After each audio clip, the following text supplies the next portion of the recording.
construite sur le plateau de Saclay. Et je vais évoquer pendant ce petit quart d'heure que je vais passer avec vous de l'émergence de nouvelles possibilités en termes de diagnostic des maladies cérébrales, en particulier maladies neurodégénératives et syndromes psychiatriques aussi, des problèmes de société qu'on est loin d'avoir résolus. Je vais parler en fait de quelque chose qui est lié à l'essor de l'imagerie fonctionnelle, dont vous avez tous entendu parler, mais qui s'est développé en parallèle pour gérer le fait que chaque fois qu'on fait une expérience fonctionnelle sur le cerveau, on est confronté au problème que nous tous ici, on a tous des cerveaux qui ont des formes différentes et qu'on a toujours besoin de comparer ces cerveaux et il faut trouver des solutions. Et donc parallèlement à cet essor, on a assisté en fait dans un grand nombre de laboratoires à des développements massifs pour essayer d'améliorer la manière d'analyser les images de l'anatomie du cerveau sur laquelle on se base en fait pour comparer ces cerveaux. Et en fait, ces développements, ils ont conduit aujourd'hui à des nouvelles idées d'applications, elles, cliniques, qui n'ont plus rien à voir avec la cartographie du cerveau. Et je vais essayer de vous donner une idée de ce qui est en train de se passer.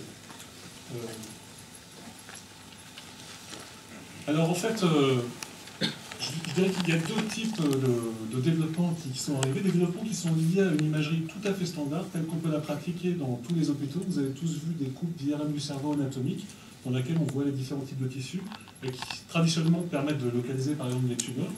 En fait, ce qui se passe avec le développement de l'imagerie cérébrale pour la cartographie, c'est qu'on a essayé de trouver en fait des interprétations en fait, de toutes les formes qu'on peut voir dans le cerveau, en particulier les plissements du cortex, qui sont très complexes, qui sont très variables entre les gens. Et c'est l'application que j'ai choisi de vous détailler aujourd'hui, je vais en parler beaucoup après.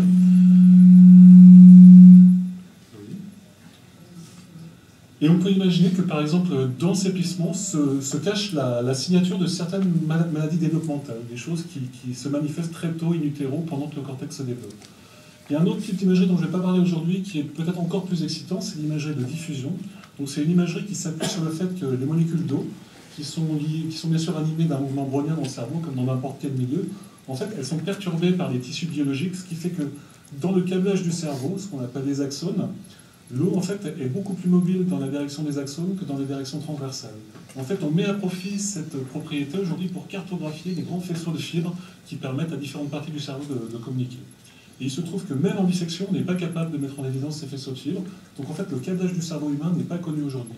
Donc vous pouvez imaginer que, par exemple, mettre en place un câblage aussi compliqué que ce que vous voyez ici, c'est très fragile, et que certains éléments puissent conduire chez certains individus à ce qu'un des câbles manque, ce qui pourrait conduire à des pathologies peut-être graves, comme l'autisme. Je ne prétends pas que l'autisme est une maladie développementale, mais c'est une hypothèse possible.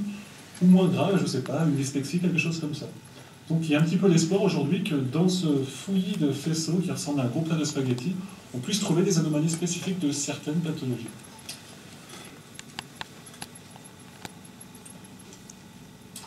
Alors peut-être pour vous donner l'idée de ce qui est en train de se passer pour l'instant dans la communauté scientifique, mais qui va à mon avis arriver assez vite au niveau des applications cliniques, j'ai fait une petite requête dans PubMed avec 3 mots, cerveau, morphométrie et IRM. Et on se rend compte qu'en fait on a une explosion du nombre de publications depuis quelques années, qui est en fait liée au fait que tous ces outils qui permettaient au départ d'analyser les données fonctionnelles sont suffisamment mûrs aujourd'hui pour qu'ils permettent toutes sortes d'autres données. Par exemple, comparer l'anatomie de deux populations, une population, je ne sais pas, de schizophrènes et une population de contrôle.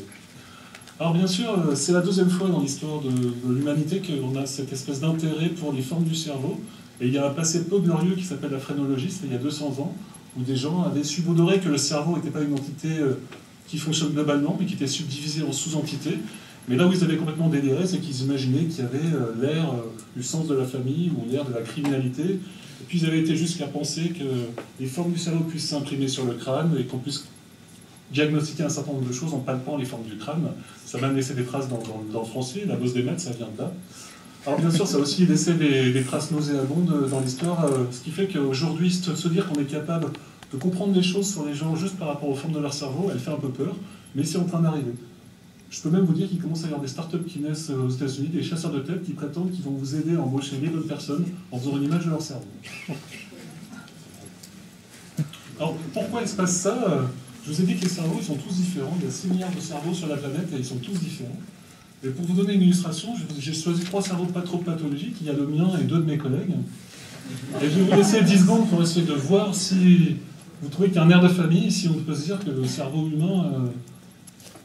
il y a une image type, et en fait, vous vous rendez compte qu'il y a bien sûr des similarités, mais ils sont très différents. Et il n'y a pas photo, si j'en prends 3 autres, vous allez avoir le même problème. Et donc, une des grandes questions qui se posent, c'est pourquoi ils sont différents. Et aussi surprenant que ça puisse paraître, personne ne le sait, parce qu'avant l'arrivée de l'IRM, personne ne voyait des cerveaux, à part quelques personnes qui faisaient la dissection dans le formol post-mortem. Ça n'avait pas tellement d'intérêt clinique, puisqu'on ne pouvait pas voir les cerveaux des patients avant de poser un diagnostic. Les chirurgiens voyaient un peu les cerveaux des patients à travers un volet dans la boîte crânienne, mais c'était tellement sanguinolent qu'ils ne comprenaient pas grand-chose. Donc en fait, ça n'a jamais été étudié, aussi surprenant que ça puisse paraître. Et donc aujourd'hui, c'est ce qu'on est en train de faire. Et ce qui se passe, c'est que ces plis du cortex, ils se forment en fait dans le dernier trimestre de grossesse, donc à un moment qui est assez difficile d'accès pour nous en particulier, même si aujourd'hui on commence à faire de l'imagerie anténatale dans certaines situations qui posent des problèmes à l'échographie. En fait, ce qu'on pense, c'est que toute l'organisation du cerveau architectural, et en particulier les grands faisceaux de fibres qui relient différentes régions du cerveau, et qui créent des espèces de tensions entre différentes parties du cerveau, parce qu'ils cherchent à être le plus court possible, pour être le plus efficace et prendre le moins de place possible. En fait, on a une espèce de phénomène qui conduit à imprimer dans les formes du cortex l'architecture sous-jacente. Donc on subodore que si par exemple il manque un faisceau, ou qu'il y a une aire qui a un rôle spécifique dans le cortex qui n'est pas aussi grande chez un sujet que chez un autre, ça va changer en fait les formes macroscopiques du cerveau. Maintenant, à partir de quand on va décider que c'est anormal, là il y a un gros problème, parce que des gens censés être normaux, ils sont déjà très différents. Alors bien sûr, on fait toutes sortes d'études pour essayer de mieux comprendre le processus du plissement lui-même.